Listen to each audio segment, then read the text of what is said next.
Alors, t'es un petit peu gourmand là, Christian, non? Il demande 50 millions de dollars après son licenciement. Bah voyons. Putain, il veut le paiement intégral. Ah ouais, jusqu'à 2030 du coup. Ah non, tu peux pas faire ça. À la limite, qu'il te verse le paiement intégral de 2025. Bon, en compromis. À la limite, je veux bien. Allez, pourquoi pas. Mais t'es viré, quoi, c'est tout, hein. Il y aura peut-être des indemnités de départ, mais... Allez, en vrai, il gagne 10 millions par an, avec un contrat qui court jusqu'à 2030. Il est difficile d'imaginer Horner recevoir le montant intégral des 5 prochaines années. Un montant approximativement de la moitié de cette somme serait possiblement plus acceptable pour Red Bull. Moi, je dirais, tu lui payes tout 2025, c'est-à-dire là, il a peut-être reçu que 5 millions. Tu leur payes 5 millions de plus, on va dire, pour arrondir. Et tu lui payes 2026 entier, allez, 10. Ça fait 15, quoi. 15, en vrai, voilà. Moi, je dirais, c'est un bon compromis.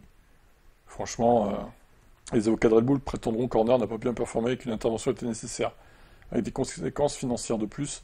Ce qui se passera au début de 2026 reste à voir. À ce moment-là, Red Bull comparaîtra devant le tribunal de travail dans une affaire déposée par un ancien employé.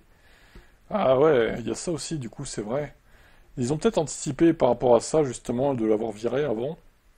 Si Red Bull doit verser des millions à l'employé en raison du comportement d'Horner, ça pourrait affecter le paquet de départ de l'ancien chef d'équipe. Red Bull voudra également s'assurer qu'aucun salaire ne doit être versé à Horner une fois qu'il commence à travailler ailleurs. Bah, ça va être intéressant à suivre. Est-ce qu'il mérite, selon vous, une compensation financière, Horner? Si oui, de combien? Franchement, c'est à réfléchir, hein. On n'a pas les tenants et les aboutissants, encore une fois, mais à voir. Marco a de bonnes nouvelles pour Verstappen dans la lutte pour le titre. Ah ouais, quelles sont-elles?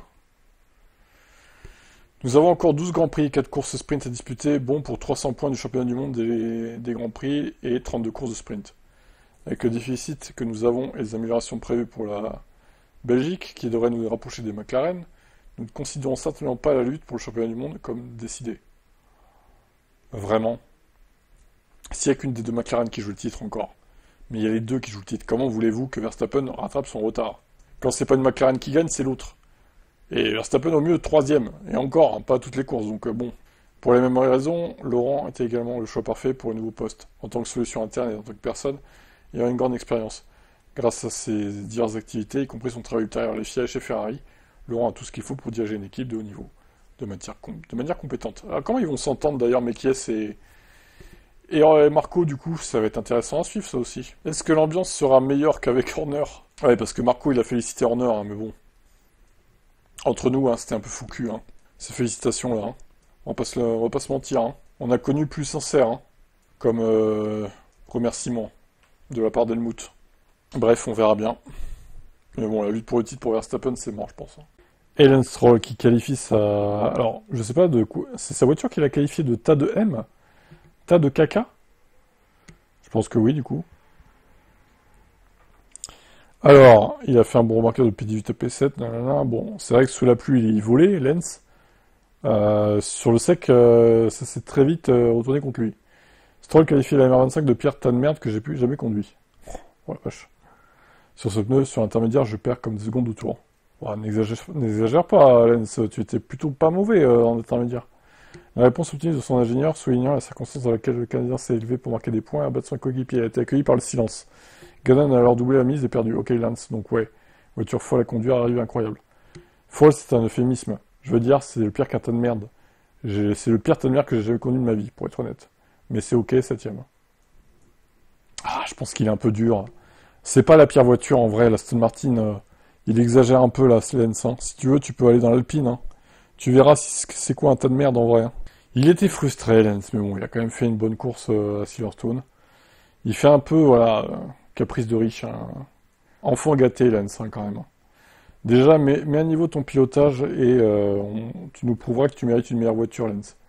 Pour l'instant, à part les quelques rares courses un peu chaotiques où on va dire qu'il s'illustre sous la pluie ou autre, sur le sec, c'est pas brillant quand même, hein, faut le dire, il se foule pas trop, hein.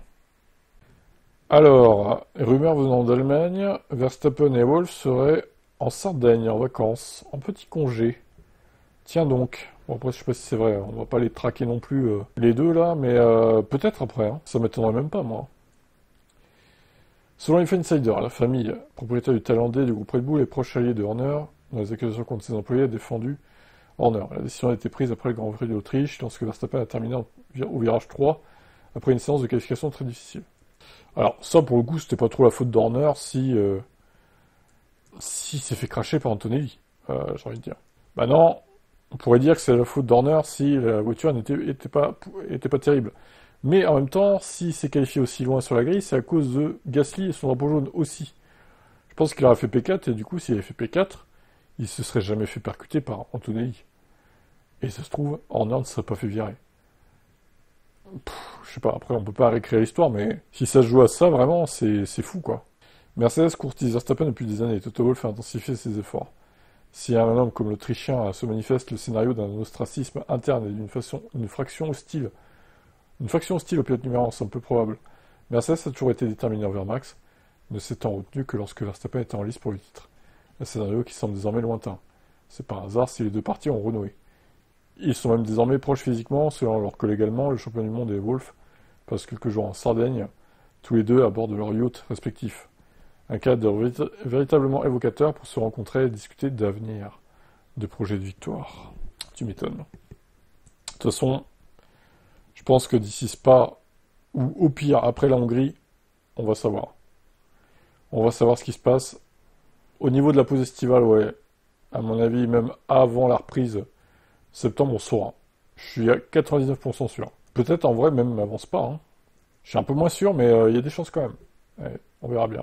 Vettel, qui était très proche de Horner, ben, ça l'a peut-être un peu refroidi de revenir potentiellement en tant que gestionnaire des pilotes, vu qu'il n'y a plus Horner. Vettel semble intéressé par l'idée de remplacer Marco, même s'il avait lui-même évoqué des discussions exploratoires. Une situation qui ne se concrétisera pas à court terme, de toute façon, vu que Marco est toujours là. La séparation brutale de Red Bull et du seul directeur d'équipe que l'écurie autrichienne n'ait jamais connu rend toute entreprise des relations avec Vettel impraticable pour l'instant. La confirmation est venue du site allemand F1 qui a toujours été très bien informé. Vettel ne reviendra pas chez Red Bull, Horner est parti, et le dernier problème à résoudre concerne désormais l'avenir de Max. Cette partie de l'histoire reste à écrire. D'un côté, est-ce que ça va pas un peu tout ça épurer Red Bull? Il y en a besoin. Je pense que cette équipe est tellement toxique. Une petite épuration là, vraiment, ça pourrait être pas mal. Donc j'ai envie de dire, ça ne peut être que bénéfique pour cette équipe, même si évidemment, à court terme, ça sent quand même l'effondrement des performances. Mais peut-être qu'encore une fois, du coup, le deuxième pilote sera mieux traité, quel qu'il soit d'ailleurs. Est-ce que ça sera toujours Tsunoda? Est-ce que ça sera Hadjar? Est-ce que ça sera à nouveau Lawson? Est-ce que ça sera un autre pilote? On verra bien l'année prochaine.